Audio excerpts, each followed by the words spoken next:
नमस्कार साथियों, स्वागत है आपका एमएस स्टडी पॉइंट में। दोस्तों, हम भारतीय संसद पढ़ रहे हैं और भारतीय संसद में लोकसभा के ऊपर अध्ययन कर रहे हैं। पिछली क्लास में हमने लोकसभा के बारे में शुरुआत की थी, उसके उपनाम, सदस्य संख्या वगैरह के बारे में, और अब जो बची हुई जानकारी है आज की क्लास में हम पूरी करने वाले हैं। तो लोकसभा, जिसका उल्लेख भारतीय संविधान के अनुच्छेद 81 में है।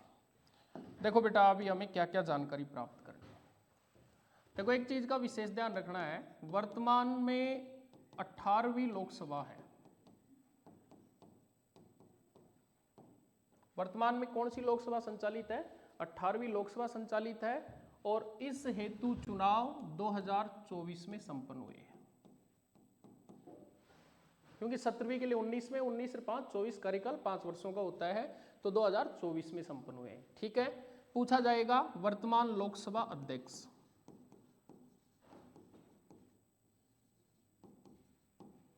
वर्तमान लोकसभा के उपाध्यक्ष, लोकसभा में सदन के नेता, लोकसभा में विपक्ष के नेता, 18वीं लोकसभा में महिला सांसदों की संख्या, महिला संख्या, ये सारी चीजें जो हमें जानना जरूरी है, ये परीक्षा उपयोगी भी है। तो चुनाव 18वीं लोकसभा के 2024 में हुए, अभी 18वीं लोकसभा संचालित है। लोकसभा के वर्तमान अध्यक्ष हैं ओम बिरला।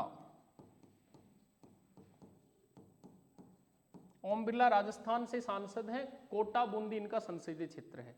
ये पिछली बार भी थे, इस बार भी हैं। तो कोटा बूंदी से जो सांसद ओम बिरला, वो क्या है, लोकसभा के वर्तमान अध्यक्ष हैं। उपाध्यक्ष का पद वर्तमान में खाली है या रिक्त है। लोकसभा में सदन के नेता भारत के प्रधानमंत्री नरेंद्र मोदी हैं। पूछेंगे लोकसभा में विपक्ष के नेता, तो राहुल गांधी हैं। और 18वीं जो लोकसभा 2024 में जिसके लिए वोटिंग हुई, मतदान हुआ, उसमें महिलाओं की संख्या कितनी महिलाएं हैं? तो 74।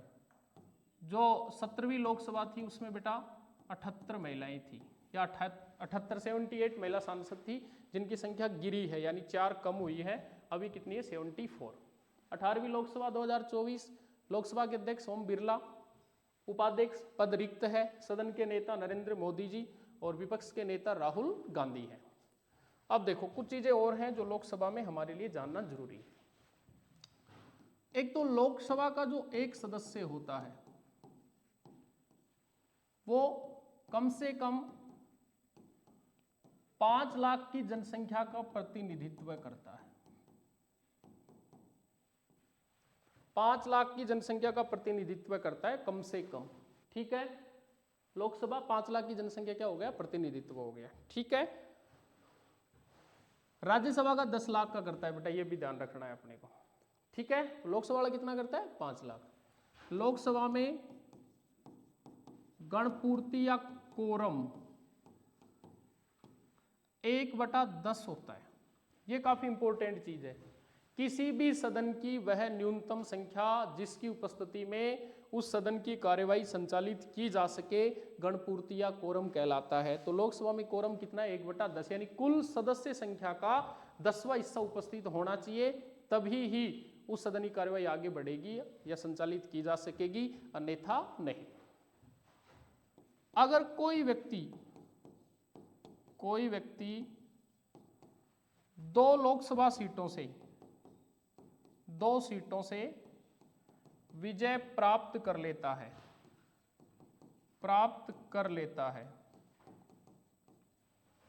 2 सीटों से चुनाव लड़े, दोनों से ही जीत गया, 2 सीटों से अगर विजय प्राप्त कर लेता है, तो उसे अपनी एक सीट का फैसला 14 दिन में करना होता है। ये काफी इंपॉर्टेंट बात है, महत्वपूर्ण है। कोई सदस्य 2 सीटों से चुनाव जीत गया, उसको एक से ही सांसद रहना है, अब उसको कौन सी सीट रखनी है, कौन सी छोड़नी है, इसका फैसला उसे 14 दिन में ही करना होगा। ये ध्यान देने योग्य बातें हैं। अगर कोई सदस्य लगातार 60 दिन, कैसे?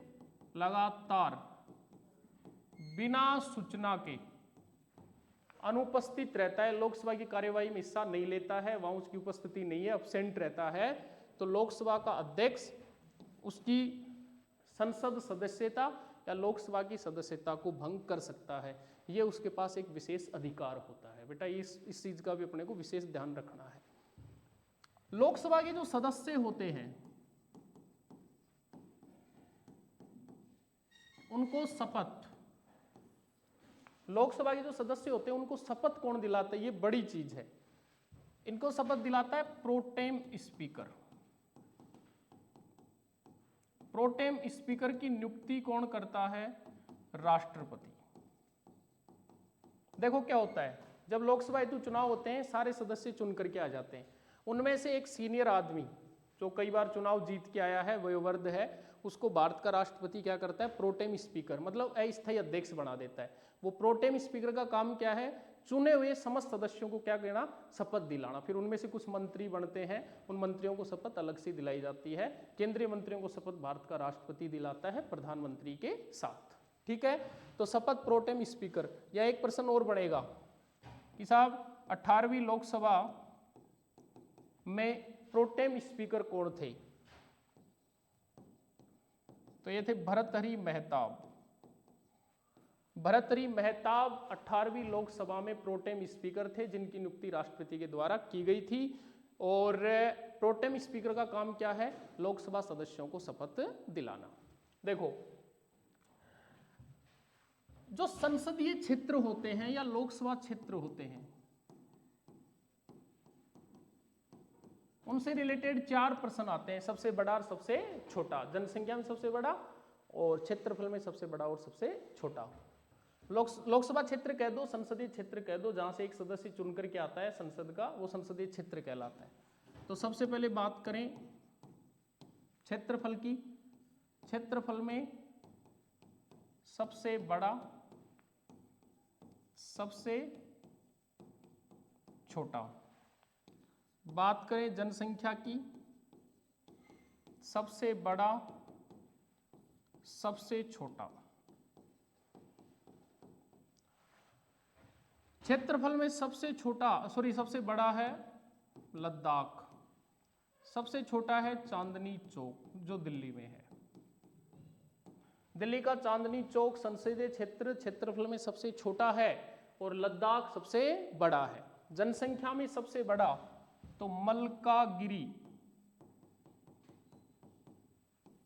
जो आंध्र प्रदेश में है। जनसंख्या में सबसे छोटा लक्षद्वीप। लक्षद्वीप भारत का केंद्र शासित प्रदेश है। तो जितने भी संसदीय क्षेत्र हैं भारत में 545, अगर 2 आंग्ल भारतीय ने माने तो 543 जो संसदीय क्षेत्र हैं। उन संसदीय क्षेत्रों में सबसे बड़ा क्षेत्रफल में लद्दाख है, सबसे छोटा चांदनी चौक है। जनसंख्या में सबसे बड़ा मल्कागिरी आंध्र प्रदेश है और सबसे छोटा लक्षद्वीप है। तो आज की जो क्लास थी इसमें हमने लोकसभा की जो जानकारी पिछली क्लास में बच गई थी उसके बारे में पूरी जानकारी हमने जुटाई है। एक प्रयास किया जा रहा है इस चैनल के माध्यम से कि आपको समस्त प्रतियोगी परीक्षाओं की सारगर्भित और एक गंभीर तैयारी करवाई जाए ताकि आपका समय और धन दोनों ही बचें। धन्यवाद।